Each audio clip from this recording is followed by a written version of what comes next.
Donc merci d'être venu à cette conf pour m'écouter parler de tests. Je suis pas sûr que j'aurai votre courage, mais bravo. Donc moi je m'appelle Benjamin Cavy. Dans la vie je fais du dev à la Maïf. On recrute, on a des produits open source, mais on n'a pas trop le temps, donc j'enchaîne. La conf s'appelle Tester pour ne plus douter. Pour être tout à fait honnête, j'aurais dû l'appeler Tester pour ne presque plus douter, voire même Tester pour un peu moins douter, mais bon, c'était un peu moins vendeur, donc du coup j'ai gardé ce nom-là. Tout ça pour vous dire que, pour les tests comme pour plein d'autres trucs, il n'y a pas vraiment de méthode miracle. Là, ce que je présente, c'est un truc qui marche à peu près bien pour moi, mes use cases, mais c'est tout à fait possible qu'il y ait d'autres trucs qui marchent mieux pour vous. La genèse de tout ça, c'est que je me suis demandé ce que c'était un bon test.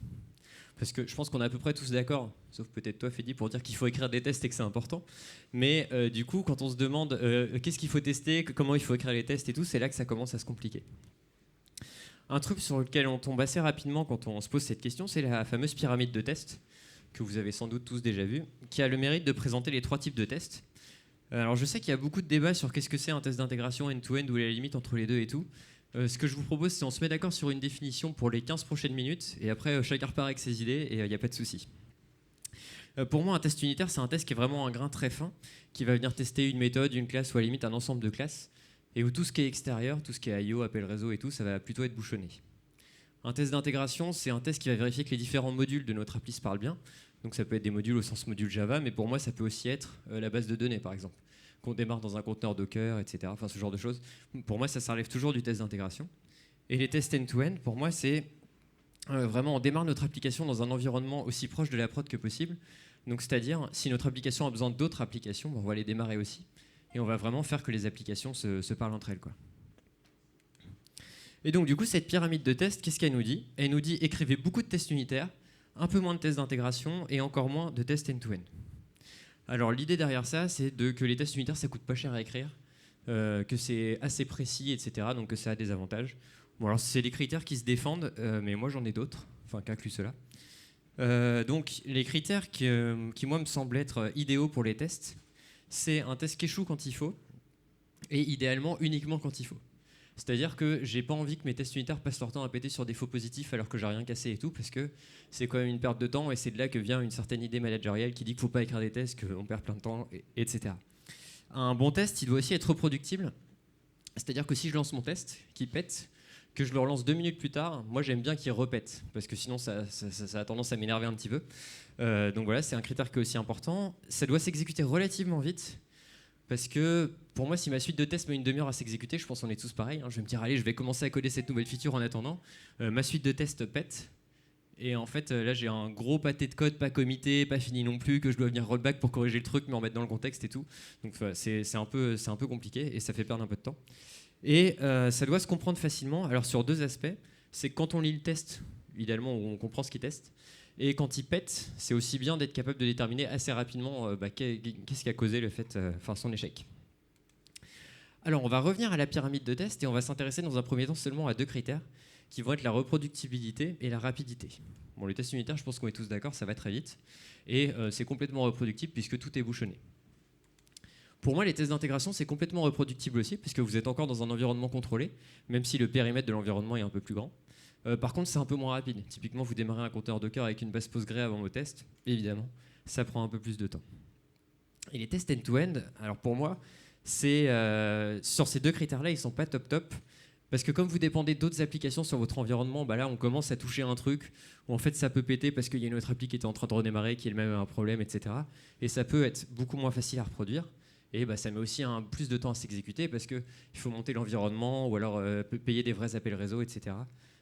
Donc pour moi, en tout cas dans les tests que j'écris au quotidien à côté de mon appli, les tests end-to-end, ça ne va pas être la majorité de ce que je vais faire. Alors je sais qu'il y a des boîtes comme Doctolib qui ont complètement inversé la pyramide et qui elles font ça. Mais c'est une approche qui se défend aussi, mais il faut avoir le budget pour les environnements virtuels, etc. Ce qui peut être un peu cher. Et du coup, il reste 2 contenders au trophée de mon test idéal, qui sont les tests unitaires et les tests d'intégration. Moi j'ai un petit souci avec les tests unitaires. J'ai plusieurs petits soucis avec les tests unitaires. Le premier, c'est qu'ils sont souvent très couplés à la structure du code. En gros, quand vous testez vos méthodes, évidemment, vous êtes couplé à la signature de ces méthodes-là. Et typiquement, si demain, je décide dans mon application de changer ma gestion d'erreurs et de passer de checked exception en Java à une structure qui s'appelle des Either, qui est une structure fonctionnelle qui peut contenir soit le résultat, soit l'erreur, bah, ça va venir changer toute la signature de toutes mes méthodes. Et du coup, je vais devoir retoucher à tous mes tests unitaires dans ce refactoring-là. Et bah, du coup, comme j'ai touché à mon code et à mes tests qui étaient censés me garantir que mon code continuait de bien fonctionner, bah, il y a une certaine perte de confiance, quoi, parce que je ne peux pas être sûr que je n'ai pas modifié le comportement des tests en même temps. Donc mes tests me garantissent plus vraiment que je n'ai pas changé le comportement de mon appli. Et le deuxième truc, justement, sur le comportement, c'est qu'on teste des bouts de comportement. Par exemple, j'ai une méthode qui permet de vérifier qu'un user est correct, qu'il a bien un ID, un nom, un prénom, un âge, etc. Cette méthode-là, elle peut être parfaite, mais ça ne va pas garantir que la fonctionnalité de création d'utilisateur dans mon appli, elle fonctionne correctement. Du coup, j'ai testé vraiment juste un bout de code spécifique. Donc, tout ça fait que moi, j'ai assez peu confiance dans les tests unitaires.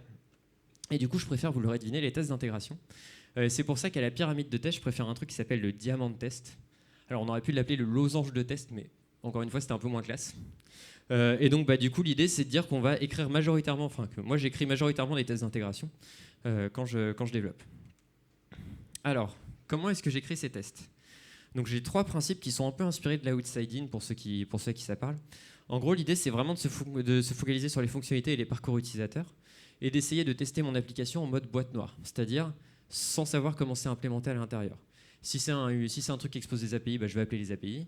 Si c'est un truc qui expose une IHM, je vais faire en sorte que mon test aille cliquer sur les boutons, etc. En essayant d'être le plus découplé possible de ce qu'il y a en dessous, de manière à rendre les tests résilients. Et j'essaye de ne pas bouchonner beaucoup, parce que c'est hyper relou à maintenir les bouchons. Donc, concrètement, qu'est-ce que j'utilise? Il y a des gens qui étaient à la conf de Sébastien avant sur les test containers.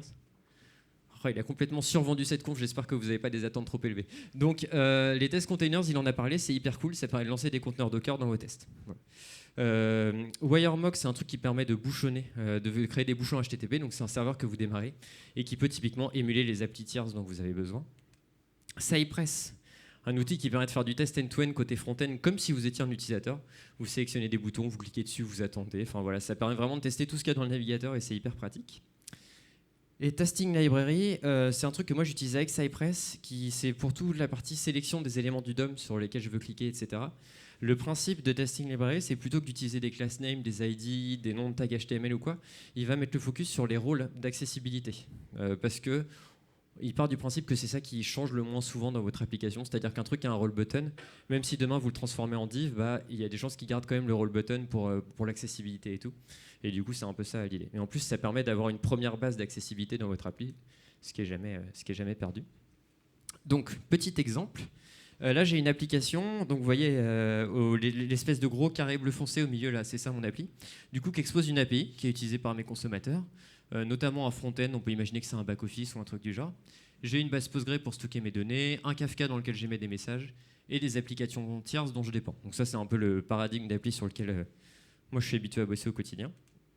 Donc le setup de test de ce truc-là pour moi, ça va être tout ce que je peux mettre dans des conteneurs, je le mets dans des conteneurs, donc c'est-à-dire Postgre, Kafka, etc. Et je fais des test containers là-dessus. Les services externes, je les bouchonne avec Wiremock.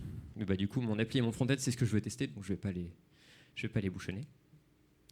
Et du coup, l'idée, c'est que dans mes tests unitaires, je vais venir exploiter uniquement les contrats d'interface de mon application. Donc, c'est-à-dire que quand je teste le back-end, je vais venir appeler mon API avec des appels HTTP, des get, des posts, machin, tout ce que vous voulez, et éventuellement vérifier que les bons messages sont bien publiés dans Kafka, parce que ça aussi, c'est de l'ordre du contrat d'interface pour mes consommateurs. Donc voilà, vérifier que ce que je fournis à mes consommateurs comme interface et comme comportement, ça ne change pas. C'est vraiment là-dessus que je vais focaliser mes tests. Bon, alors évidemment, j'ai des at after et des at before qui viennent toucher ma base de données pour insérer des fausses données dedans, etc. Je ne suis pas non plus complètement découplé. Mais dans mes méthodes de test en elles-mêmes, j'essaye vraiment de m'appuyer que sur le contrat d'interface. Pour le front-end, pour le coup, c'est encore plus simple, si je puis dire. C'est-à-dire que là, j'en ai rien à faire de comment c'est fait. Je considère que mon contrat d'interface, c'est le DOM. Et du coup, je vais venir tester vraiment que le DOM. Et tout le reste, je le considère comme une grosse boîte noire, comme c'est représenté assez subtilement sur cette slide.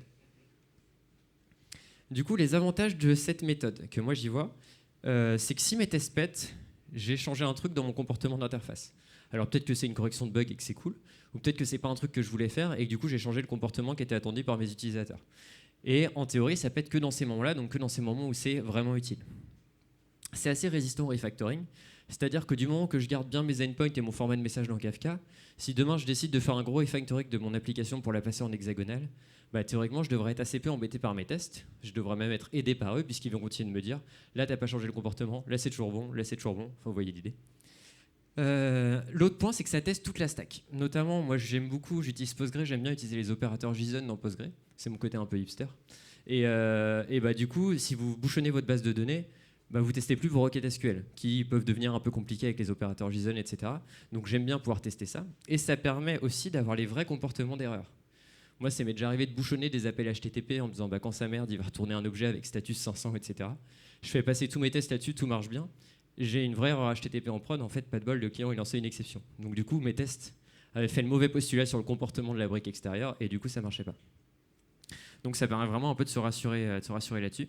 Et le dernier truc, c'est que ça facilite, alors peut-être pas le test-driven development parce que je suis pas sûr d'être hyper au point là-dessus, mais l'écriture des tests avant l'écriture de la fonctionnalité, puisqu'on voit à peu près quand on se lance dans une fonctionnalité ce qu'on doit faire.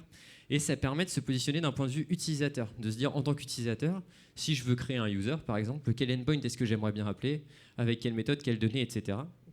Et ça évite un biais que moi j'ai un peu tendance à avoir, de me dire alors mon code est structuré comme ça, pour implémenter la nouvelle fonctionnalité, la méthode facile de le faire c'est faire ça, donc je vais faire comme ça, et voilà.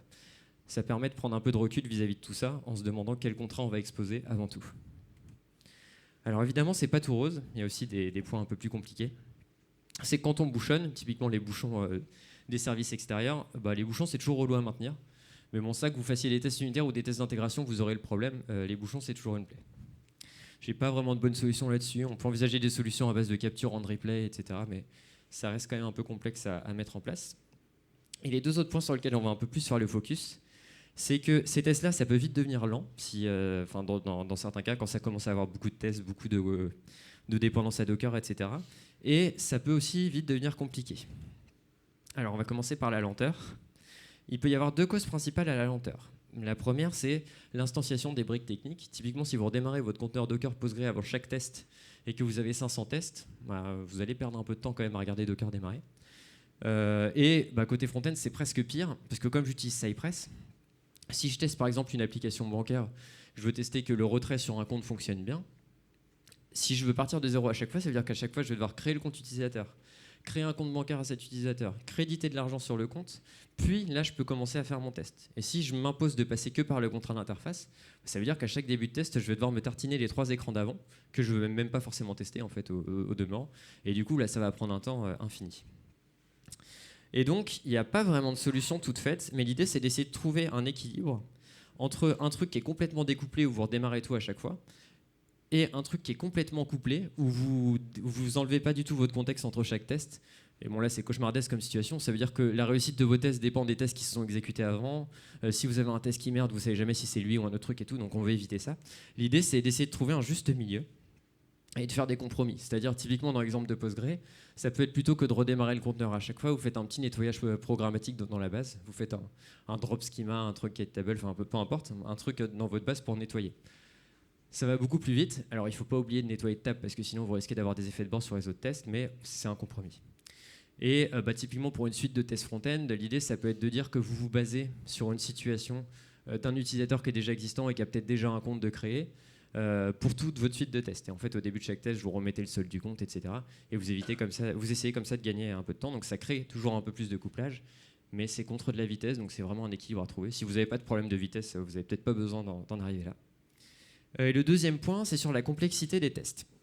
Alors, le premier truc qui est assez évident, mais ça fait pas de mal de le dire, c'est que si vous avez ça dans tous vos tests, dans tous vos tests qui appellent des endpoints, vous allez être très embêté si un jour vous décidez de changer un endpoint, parce qu'on voit bien que là tout est un peu codé en dur. Et en plus, ça fait que la complexité, vos tests ils deviennent difficiles à lire, quoi. Là, on comprend vite fait qu'on fait un appel HTTP. Alors, c'est un get, donc j'imagine qu'on vient récupérer le compte d'un utilisateur, mais ça prend quand même un peu de charge cognitive de comprendre ce qui se passe. Du coup, l'idée, c'est d'extraire tout simplement des primitives de test, donc en gros des méthodes où on dit, bah voilà, j'ai une méthode fetch account machin qui vient factoriser tout ça, et ça vient résoudre les deux problèmes d'un coup. Vous pouvez même aller plus loin. Alors ça, c'est une idée que j'ai honteusement volée à Thomas Pierrin, j'en parlerai à la fin. C'est de créer des builders de situations de test. Donc en fait, là, l'idée, c'est vraiment de créer un espèce de builder qui va permettre de générer n'importe quelle situation de test dans votre application. Donc là, vous voyez, je crée un user, je lui donne 2 comptes bancaires avec des montants dessus. Et quand j'appelle la méthode build, la dernière, et ben du coup, sous le capot, mon builder, il vient faire tous les bons appels HTTP qui vont bien pour faire le truc. L'avantage, c'est que si vous décidez de changer les relations de dépendance entre les comptes et vos utilisateurs, vous décidez que c'est plus l'ID mais le nom qui fait le lien ou le truc comme ça, bah ça va être caché par ça. Ça peut avoir plein d'autres avantages. Demain, vous décidez de mettre de l'autante, par exemple, vous pouvez faire en sorte que par défaut, votre builder il vous identifie avec tous les droits. Vous pouvez même lui faire retourner un objet avec éventuellement vos clés d'API si jamais vous avez besoin de les récupérer pour faire des assertions dessus et tout. Donc c'est un peu complexe à mettre en place, c'est un peu relou. J'étais pas hyper convaincu au début, mais en fait après l'avoir fait, c'est vraiment hyper agréable et plutôt flexible. Et le troisième truc que je peux vous conseiller, c'est d'essayer d'aller à l'essentiel dans chaque test. Je reprends mon exemple de test de retrait. Ça peut être tentant, si vous recréez tout à chaque fois, de vous dire tiens, tant que j'en suis à créer un utilisateur, je veux faire un petit test pour vérifier que la création d'utilisateur retourne bien 201, ça coûte rien, et puis comme ça au moins c'est fait. Ça a deux problèmes. C'est que du coup, si votre test pète, comme vous avez multiplié les asserts, ça va prendre un peu plus de temps de trouver d'où ça vient. Et le deuxième truc, c'est que si pour une raison ou pour une autre, vous décidez que la création d'utilisateur doit retourner 200 demain, vous allez avoir beaucoup d'endroits à modifier. Donc essayez vraiment de focaliser chaque test sur un truc, une fonctionnalité, et ça vous facilitera la vie là-dessus. J'ai mis quelques pointeurs vers d'autres talks, mais je crois qu'on n'a plus trop le temps. Il y a notamment un très bon talk de Thomas Pierrin sur l'Outside-in YAML que je ne saurais trop vous conseiller. Et d'autres talks, dont celui de Sébastien Poignet juste avant sur les tests containers que je vous conseille. Je mettrai tout ça sur Twitter à la fin. Je vous remercie beaucoup de votre attention.